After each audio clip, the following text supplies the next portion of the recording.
Imagine being kidnapped, locked in a basement, and then when the police come, they just leave you there to die. Back in the 1980s, many girls in Belgium were just randomly vanishing without a trace. This guy right here, Marc Dutroux, was the guy who was doing all of this. Now, in his early years, he had a lot of relationship issues and ended up marrying his second wife, Michelle Martin, this woman right here. And what these two would do together genuinely will make you feel sick. Major trigger warning: if you're easily scared, please just keep on scrolling right now. This is your final warning. On June the 7th, 1985, they took their first victim, who was an 11-year-old girl walking home from school, which they kidnapped. They took her back to their place, AR'd her, and then took a photo of her after this before just releasing her.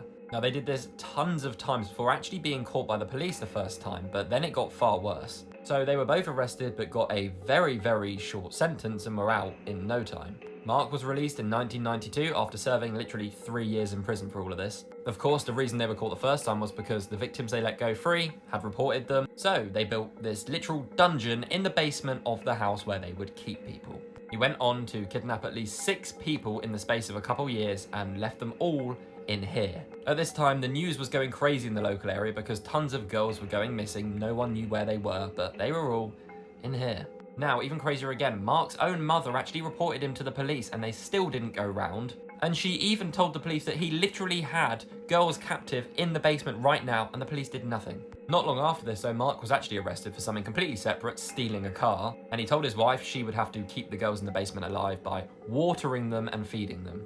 Yeah. Now, by far, the most angering part of this whole story is that the police finally went round and did a check on the house. They literally heard children screaming and begging for help, and they walked out. They did nothing. Because apparently it sounded like the screams were coming from outside and just kids playing a prank or something.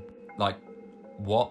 There was even undeveloped camera film on the side here, which they just didn't develop, but if they did, they would have seen literally everything. Now, apparently, this woman was too scared to go into the basement and look after the girls, so tragically passed away. When he finally got out, he started again, and more girls started vanishing, until eventually someone came forward after spotting him in a van, basically while in the act. He then confessed, showed the police the whole basement and everything, and even showed them where some bodies of people were. He also reportedly had another accomplice that they had a disagreement, and he unalived him and buried him in the house as well. After the whole case came to a close, she got 30 years in jail and he got a life sentence.